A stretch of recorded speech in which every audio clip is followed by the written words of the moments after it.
દર 5000 કિલોમીટર એટલે નવી ગાડી હોય ત્યારે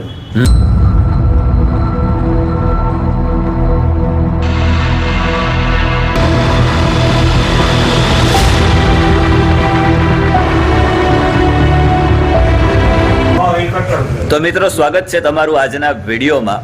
હવે સીન એવો બન્યો છે આજે કે સવારના હું ગોંડલથી આવી રહ્યો હતો અને બન્યું એવું કે જો કોઈ પણ વસ્તુની તમે સાચવણી સારી રીતે કરો ને તો એ લાંબા ટાઈમ સુધી ચાલે, અને જો સાચવણી સરખી રીતે ન હોય ને તો બને એવું કે 2 દિવસમાં પણ બગડી જાય।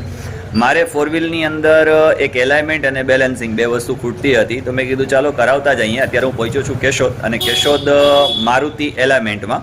હવે સામાન્ય રીતે છે એવું કે એક સસ્પેન્સર અને પ્લસ મારે જમ્પ બેનું કામ કરાવવાનું છે, તો ભાઈએ એક સજેશન પૂરું પાડ્યું કે એલાઇનમેન્ટ કરાવી લો, બેલેન્સિંગ પછી કરાવજો, કારણ કે એ તમારે એક સસ્પેન્સર અને જમ્પ ખાડા ખપતા કશું જોતા જ નથી, બસ જઈએ છે તો કે જઈએ છે, પણ તમે ખાસ ધ્યાન રાખજો, નહીંતર બનશે એવું કે 4-5 દિવસમાં પણ ગાડી બગડવાનો ભય રહેશે।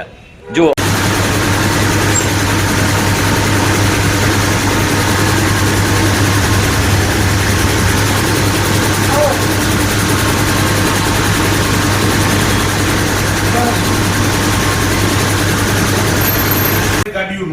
એવું હતું। હવે હાઈ સ્પીડ ની ગાડીઓ અને સસ્પેન્શન વાળી ગાડીઓ થઈ ગઈ ના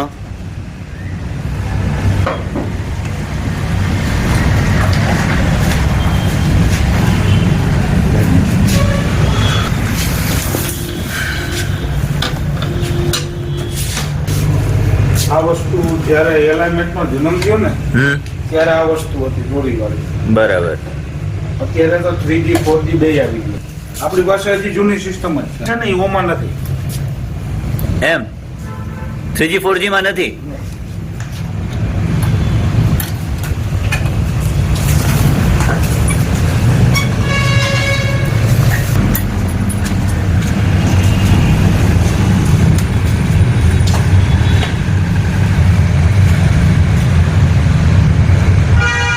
નવી ગાડી આપતા ને એવું થઈ જાય।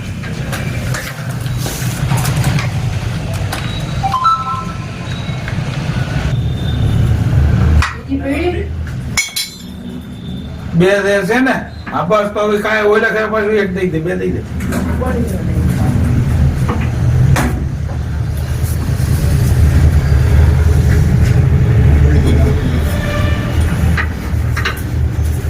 અહીંથી એલાઇનમેન્ટ સેટિંગ થાય એટલે ખાલી આયા તો દોરાવાના જ ફેર હોય એમ। હા, આમાં જાજો ફેર નહીં ને, પણ એલાઇનમેન્ટ ના હોય તો ટાયર એ ઉતારી નાખે ને। એલાઇનમેન્ટ ન હોય ને એટલે ટાયર છે ને ખબર ન પડે ઉતરી જાય તમને એમ ને।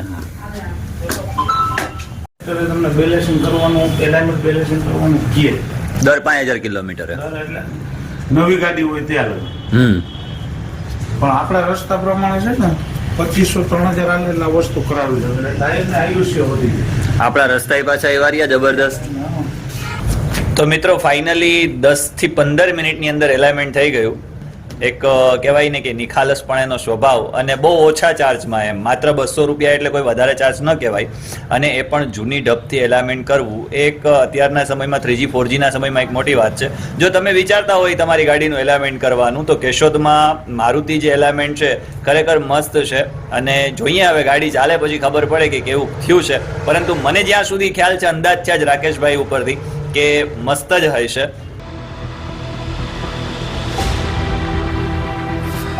એલાઇનમેન્ટ બરાબર થયું છે કે નહીં એ ચેક કરવા માટે મેં ગાડી દોડાવી 100ની સ્પીડ પર, પરંતુ ના, ખરેખર રાકેશભાઈનું કામ જોરદાર હતું।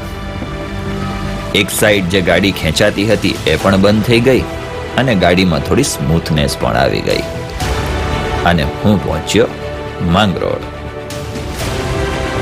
મિત્રો ફાઇનલી 2 દિવસ બાદ હું પહોંચી ગયો માંગરોળ। હવે ગાડીમાં જે ખખડધજ છે એટલે કે આ દરવાજાની અંદર, દરેક રસ્તાની અંદર ખખડે છે। આજે તો અલગ સેટિંગ નહીં આવ્યા। હા, તો શું કરવાનું આપણે?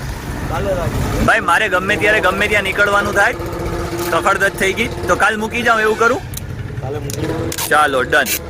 પાછા અમારા સાકીરભાઈ એટલા બિઝી હોય ને, જો અહીંયા ગાડીઓનો પથાર જ પડ્યા હોય, એટલે આના માટે છે ને અમારે સ્પેશિયલી અપોઇન્ટમેન્ટ લેવી પડે. તો તમે જોવો છો કે કેટલું બધું કામ હોય છે કન્ટિન્યુઅસલી, બહારનો સફર, ક્લાયન્ટોની મીટિંગ, ઘણું બધું અરેન્જમેન્ટ કરવાનું હોય અને ટાઈમનો એટલો અભાવ છે કે એની વાત જ ન પૂછો. તો આપણાને અહીંયા એક અપોઇન્ટમેન્ટ મળી ગઈ કે ભાઈ કાલે, તો ચાલો આપણે કાલે મૂકી દેશું. બસ આજના વિડીયોમાં એટલું જ. ત્યાં સુધી ખુશ રહો, પરિવાર સાથે રહો, આનંદમય રહો.